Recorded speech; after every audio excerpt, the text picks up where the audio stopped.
If you're seeing this, it means you've been competing for my empire for several months now. It also means that someone has tried to kill you.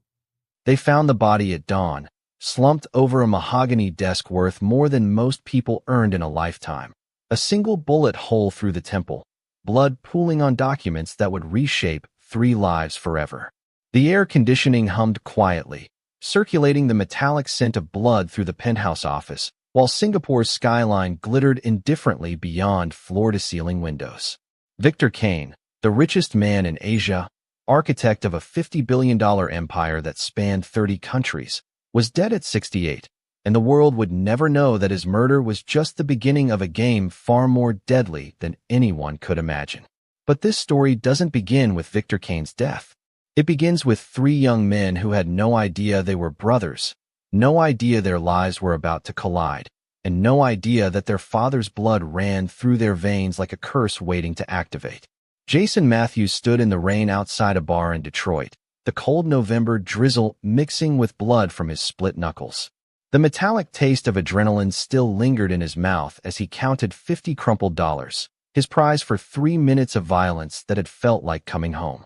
At 32, he was all hard edges and barely contained rage.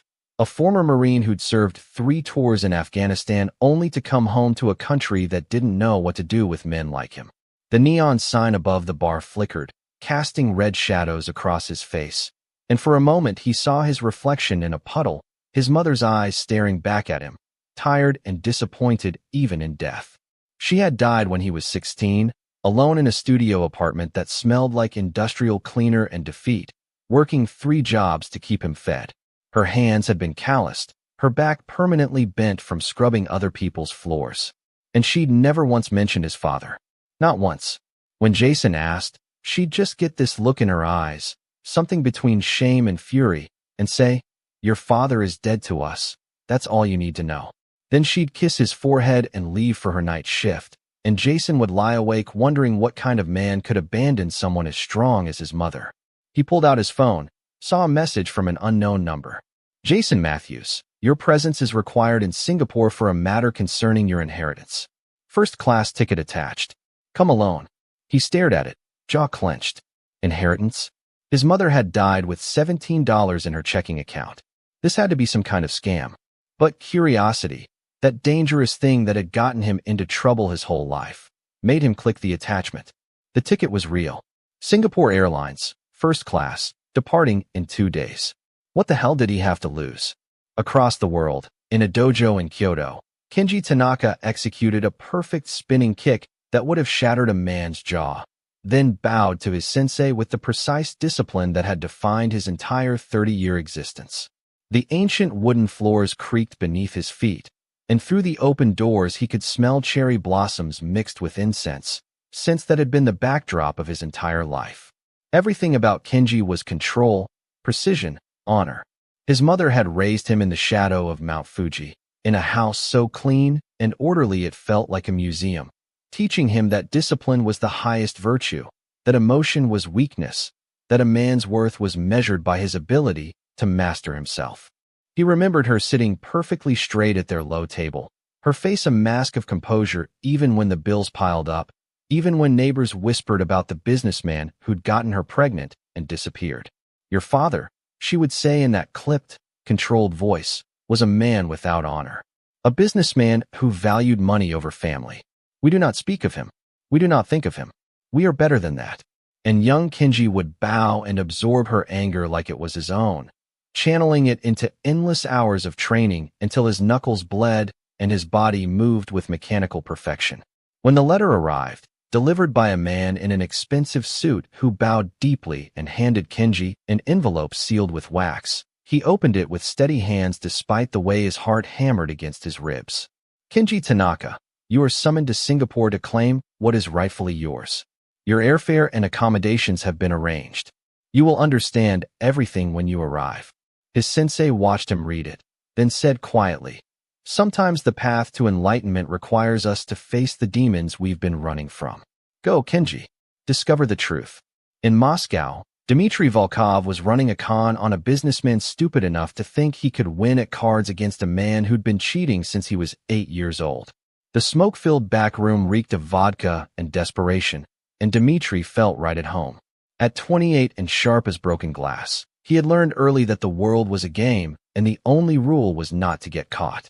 His mother had been a dancer, beautiful and broken, with eyes like winter and a laugh that could light up a room before the bottle turned it bitter.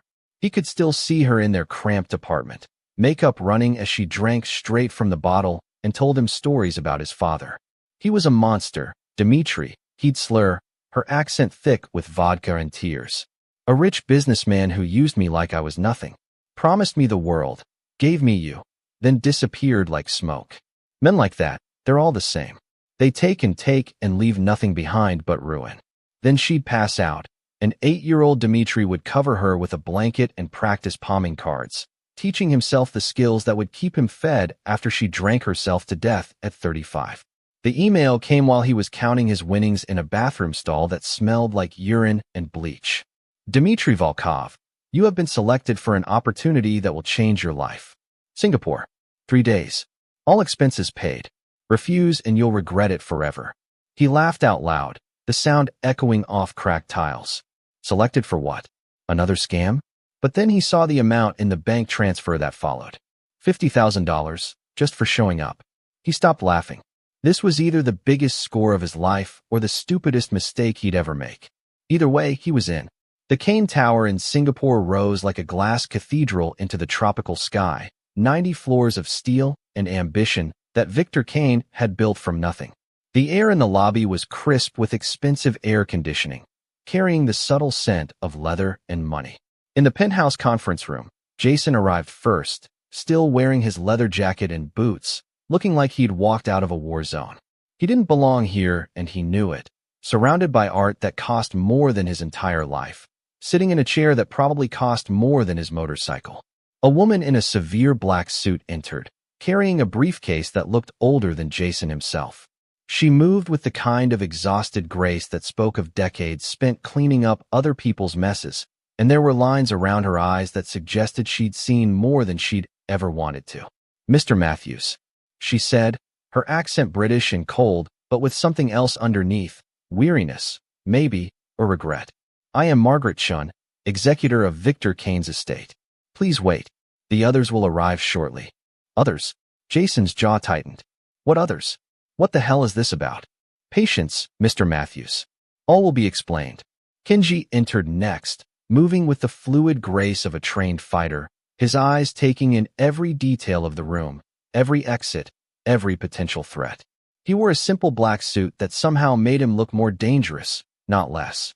The scent of green tea and tiger balm clung to him. He bowed slightly to Margaret, ignored Jason completely, and took a seat across the table, his posture perfect, his face unreadable. Jason studied him, recognizing a fellow warrior despite the different uniforms. "You got the mysterious message too?" Kenji's eyes flicked to him, cold and assessing. "I do not know you. I do not speak to strangers about private matters." "Well, aren't you a ray of sunshine?" Jason muttered.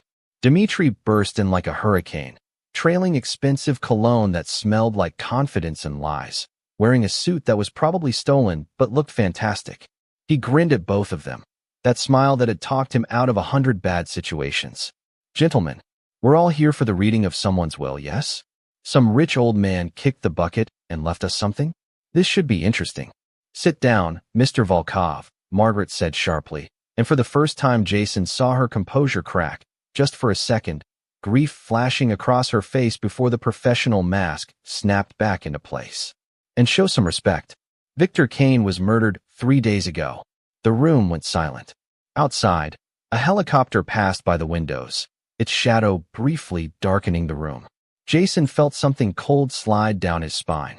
Kenji's expression didn't change, but his hands, resting on the table, had formed into fists. Dmitri's smile faded. "Who the hell is Victor Kane?" Jason asked, though something in his gut already knew. Margaret opened the briefcase with the careful movements of someone handling explosives and pulled out 3 folders, sliding one to each of them. Her hand lingered on each folder for just a moment, like she was saying goodbye. "Victor Kane was your father." The words hung in the air like smoke. Jason felt his world tilt, the room suddenly too hot, too small. "Father." The word he'd been forbidden to speak his entire childhood, the ghost that had haunted every birthday, every school event where other kids had dads, and he had questions and shame. He opened the folder with shaking hands and saw his birth certificate, a DNA test with clinical certainty, photographs of a man he'd never met standing next to his mother when she was young and beautiful and not yet broken by poverty. In one photo, she was laughing, her head thrown back, one hand on her belly.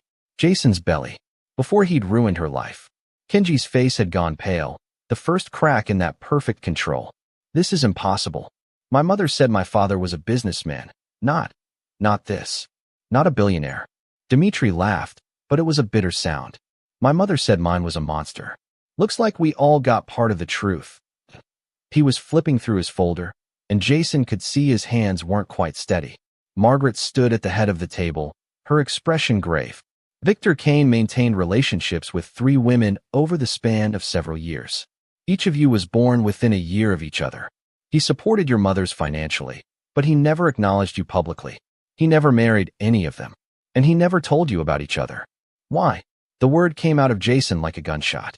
Why the hell would he do that? Because Victor Kane was a complicated man who made complicated choices. And now those choices are your inheritance. Margaret pulled out a document stamped with official seals. His will is unique.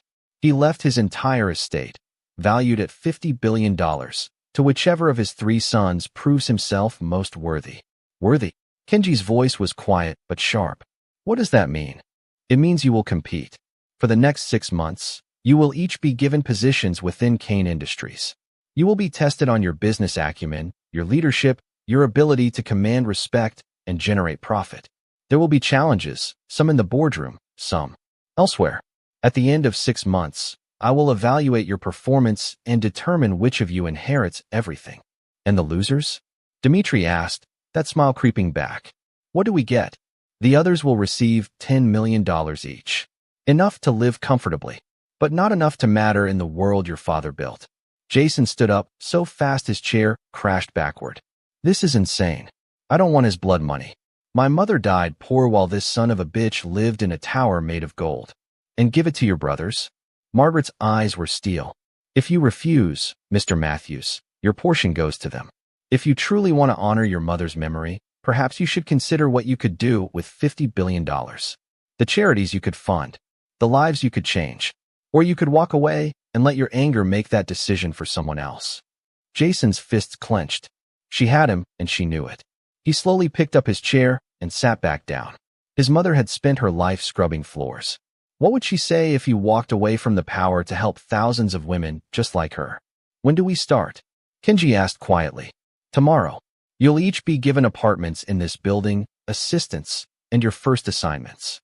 I suggest you spend today getting to know each other. After all, you're brothers. Family should matter, shouldn't it? The way she said it, like a dare, made Jason want to put his fist through the expensive table. But he just nodded. Dmitri was watching both of them with that calculating look, like he was already planning how to win. And Kenji sat perfectly still, his face a mask, but Jason had been in enough fights to recognize a man preparing for war. They left the conference room in silence, rode the elevator down without speaking, and only when they reached the lobby did Dmitri finally break the tension. Well, brothers, he said, that charming smile firmly back in place. May the best man win. No hard feelings when I take everything, yes? You're very confident for a con artist, Kenji said coldly.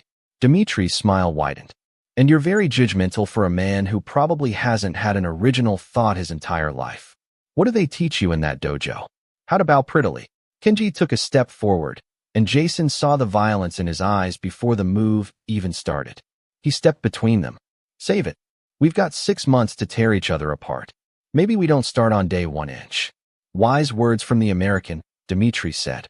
But tell me, Jason, what happens when wisdom runs out? What happens when one of us has to lose everything so another can win?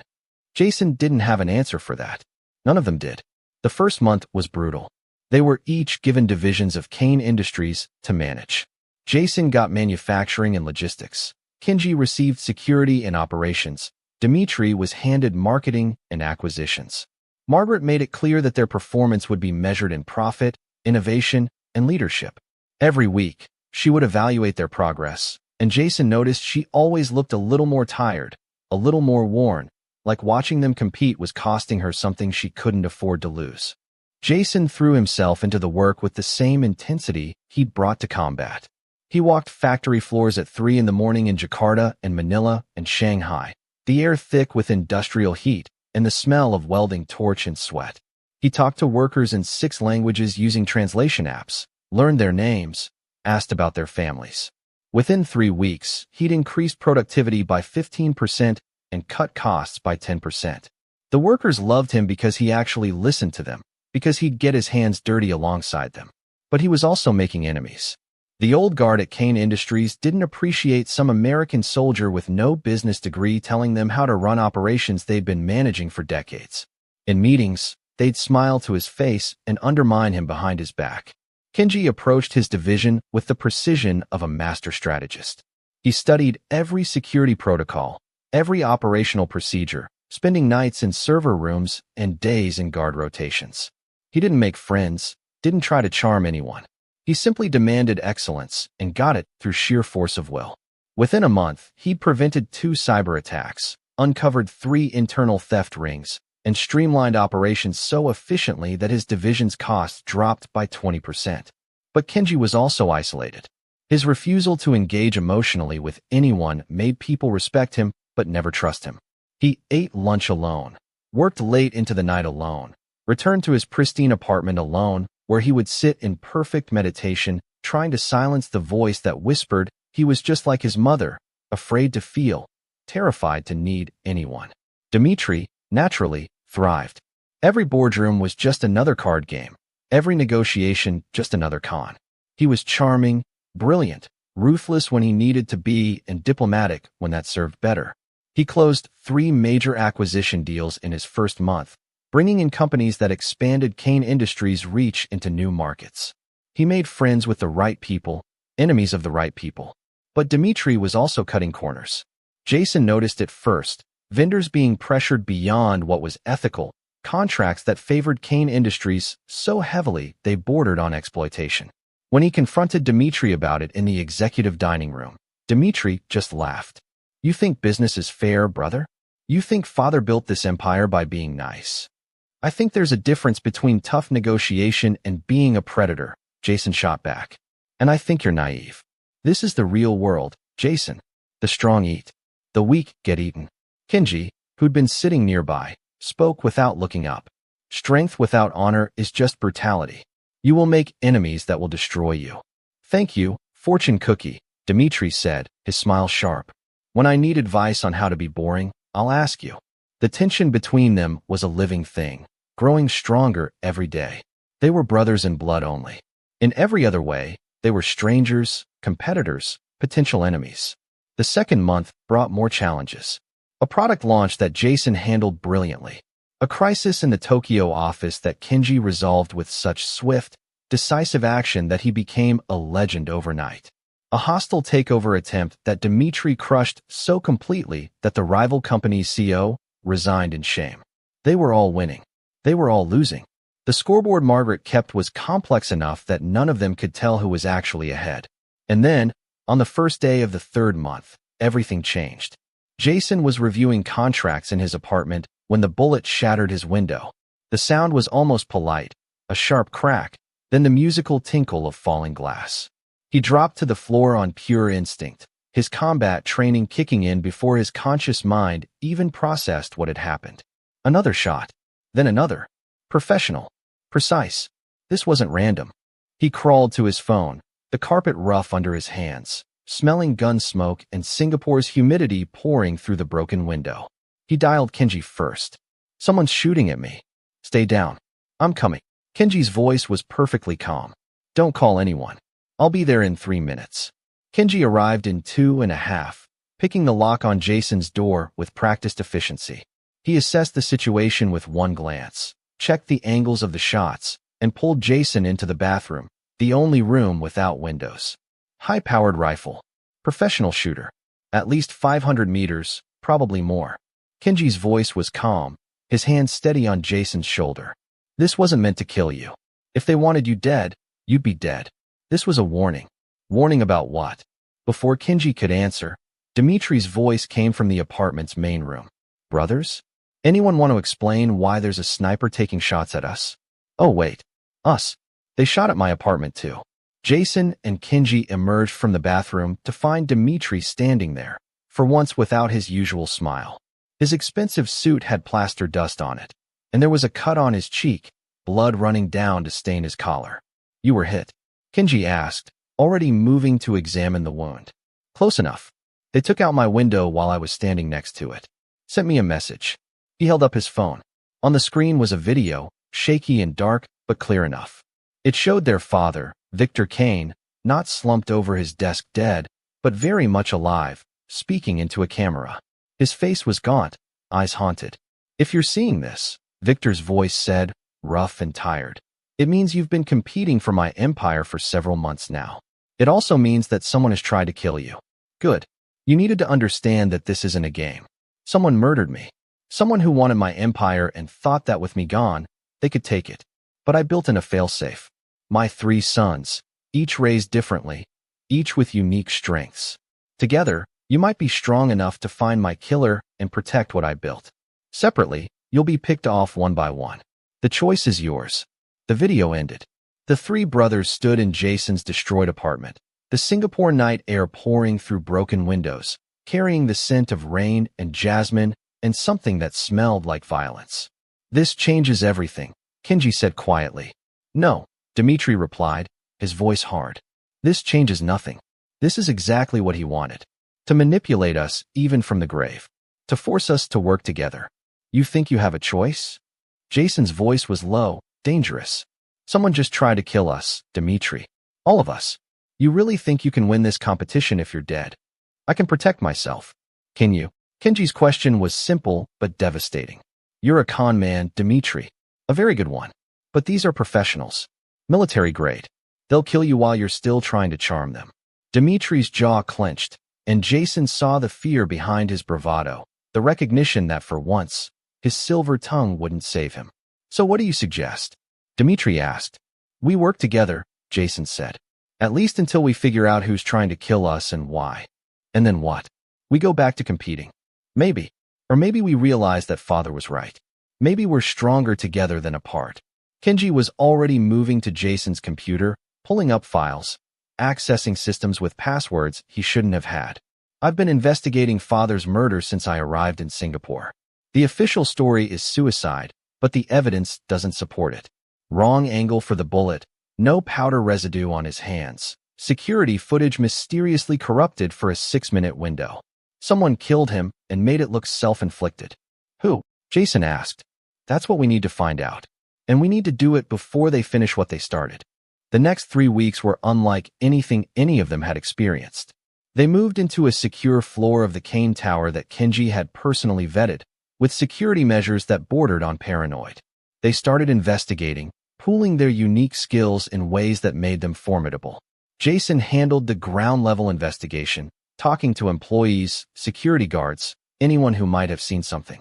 His ability to connect with working-class people uncovered details that no official investigation had found. The night watchman who'd been paid $10,000 to take a long break during that 6-minute window, who broke down crying and said he had a daughter who needed surgery. The cleaning lady who'd seen a man in an expensive suit leaving Victor's office just before the body was discovered, who described him down to the cufflinks because she noticed details the way only someone invisible learned to notice. Kenji worked the digital angle, hacking into systems with a skill that made Jason wonder what else this honorable martial artist had learned.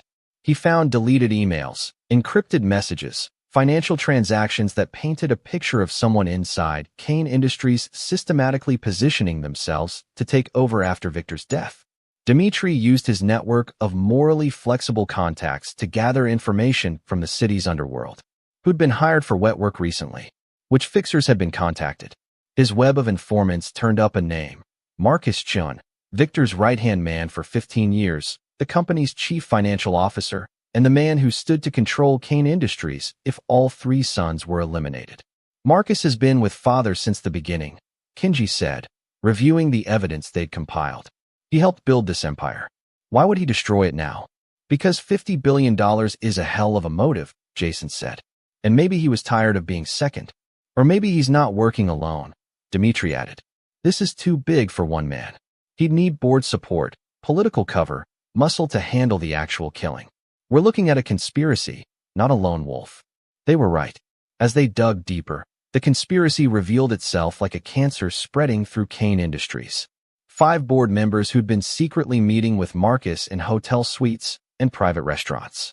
Political officials who'd been promised favorable contracts worth hundreds of millions.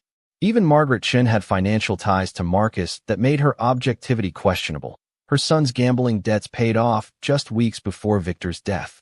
We need proof, Kenji said. Something concrete we can take to the authorities. We need more than that, Dmitri countered. We need leverage. These are powerful people. They'll bury any evidence, kill any witnesses.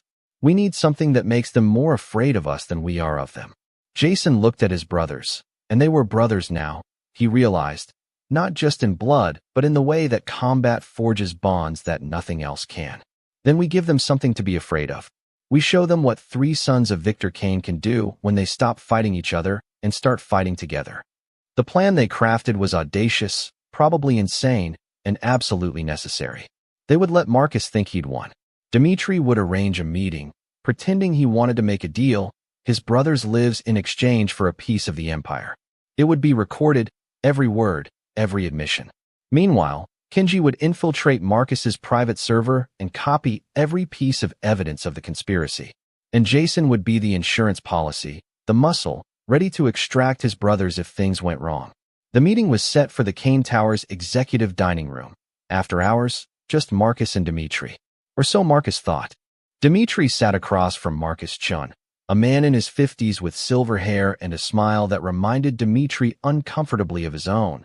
Charming, calculating, and completely without genuine warmth. The dining room smelled like expensive wine and old leather. Dmitri, Marcus said, pouring expensive whiskey. I'm glad you reached out. I was beginning to think you boys would never see sense. Sense being that we're pawns in your game? Dmitri kept his voice light, almost amused. That our father's death was your opportunity. Marcus's smile didn't waver. Victor was my friend. His death was tragic. But business doesn't stop for grief. Someone has to ensure Kane Industries survives. And frankly, 3 inexperienced boys fighting over the company like children with a toy? That's not survival. That's suicide. So you decided to help us commit it? The shots at your apartments were warnings, Dmitri. Encouragements to be reasonable. To understand that this situation has only one logical conclusion.